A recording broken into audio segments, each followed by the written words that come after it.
Bonjour à vous. Dans cette vidéo, je vais prendre le temps de parler du lien qu'il y a entre le langage et loi de l'attraction et expliquer en quoi notre langage est important pour savoir dans quelle direction on se dirige vibratoirement. Avant de faire cela, juste une annonce rapide. Jusqu'au 20 décembre, comme cadeau de Noël, j'ai l'habitude chaque année d'offrir une séance à un prix réduit, une séance en soins énergétiques.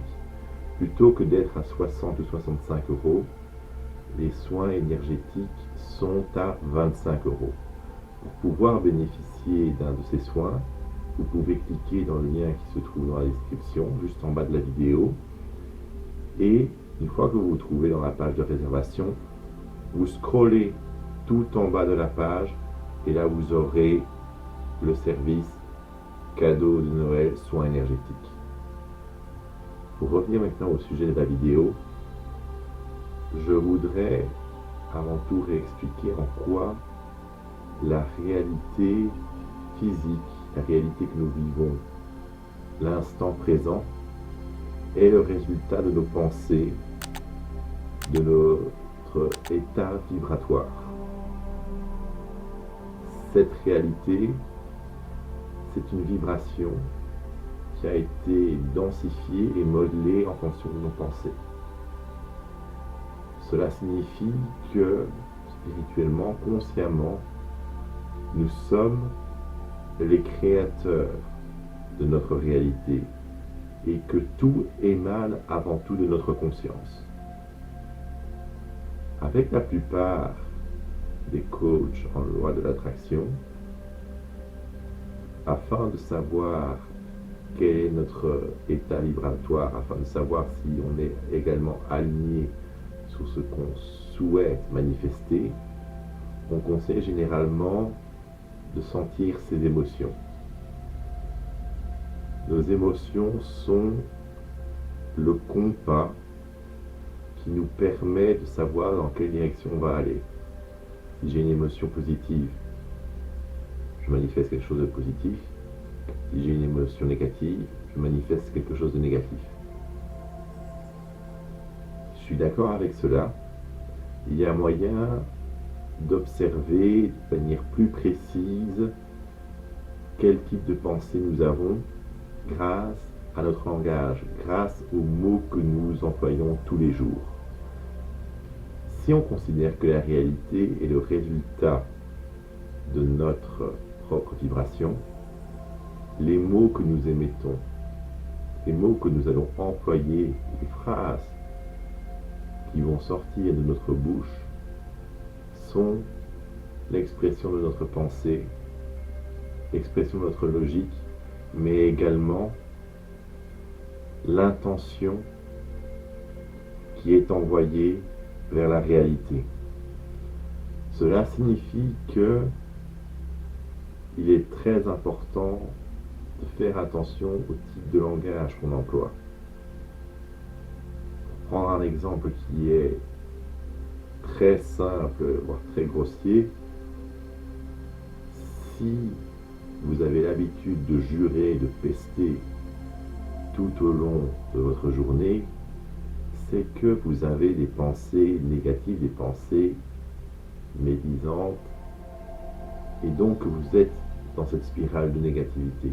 Et au contraire, si vous avez l'habitude d'employer un vocabulaire qui est beaucoup plus joyeux, beaucoup plus agréable, beaucoup plus paisible, vous pouvez constater que dans votre réalité, ces moments de paisibilité, ces moments plus agréables, sont tout autant présents. Cela signifie que il est recommandé, conseillé d'apprendre à utiliser le langage non pas pour que faire état des lieux d'une réalité, mais également afin de savoir ce qu'on souhaite manifester, afin de pouvoir prendre conscience de notre intention, de notre désir.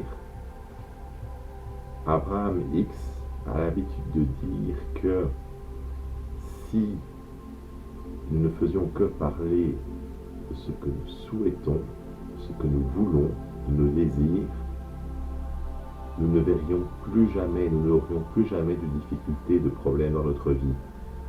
Et tout simplement, nous serions pleinement ouverts à la réception de tous ces bienfaits. Très généralement, quand je vois d'autres coachs de la loi de l'attraction, et principalement des Américains, ils aiment insister sur l'émotion et sur l'emphase qu'a l'émotion. Donc, ils conseillent très généralement d'employer des mots avec une émotion forte lorsqu'ils cherchent à décrire une situation. Par exemple, mettons que vous avez passé une bonne journée agréable, ces coachs vont considérer qu'il est plus intéressant de dire j'ai passé une magnifique journée, j'ai passé une journée sensationnelle, parce que l'emploi de cette emphase va davantage revigorer votre émotion, va davantage apporter de l'enthousiasme et ainsi augmenter votre vibration. Je suis parfaitement d'accord avec le procédé. Je trouve qu'il est effectivement très pertinent dans la mesure où il permet de se distancier de pensées négatives. Mais certaines personnes, moi le premier, avons alors peur de faire complètement abstraction de la vibration que nous avons manifestée, de faire abstraction de la réalité. On a peur d'être dans le déni. Aussi, j'ai l'habitude de dire qu'avant de pouvoir utiliser un langage qui est beaucoup plus enthousiaste, il est important de pouvoir accepter la réalité que nous vivons. Je crois qu'il est plus facile d'accepter une pensée négative parce que simplement, une fois qu'on est dans l'acceptation, on est dans une vibration qui est de l'amour, ou en tout cas qui est proche de l'amour. Cela permet de faire beaucoup plus facilement un switch vibratoire vers une vibration, vers une réalité qui est beaucoup plus agréable. Changer son langage, apprendre à l'articuler, prend du temps généralement. Généralement, je conseille de commencer par quelques petites affirmations. Chaque matin, simplement vous dire, ok, là je vais vivre une journée radieuse, je vais vivre une journée magnifique. Au petit déjeuner, je vais boire un café extraordinaire. Des petites phrases simples qui vont cibler des moments banaux, des moments quotidiens, et cependant, parce que ces moments ou ces actions sont banales, purement quotidiennes, il va y avoir une sensation plus honnête. Vous aurez moins la sensation de tricher, de vous raconter n'importe quoi. Vous accepterez plus facilement la vibration. Avant de terminer cette vidéo, juste une annonce rapide. À partir de janvier 2024, je souhaite en fait traiter un autre format de vidéo. Je souhaite en fait partir d'une question que vous, les viewers, vous posez. Et pour ce faire, j'ai mis dans la description une adresse mail jrichard.question@gmail.com, une adresse mail à laquelle vous pouvez m'envoyer la question que vous vous posez et je vais la traiter publiquement à travers une vidéo.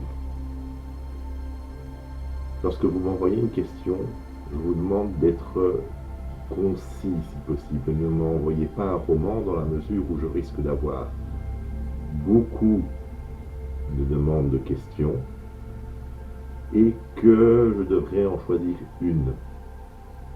Donc, au plus j'aurai facile à lire votre question et au plus facile je la comprendrai, au plus vous avez des chances que je traite votre question. Ça, c'est extrêmement important.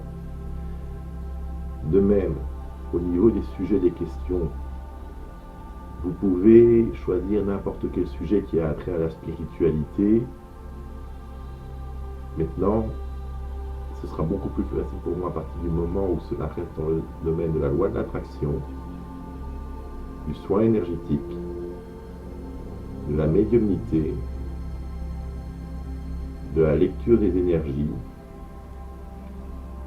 Ça, ce sera le plus facile pour moi.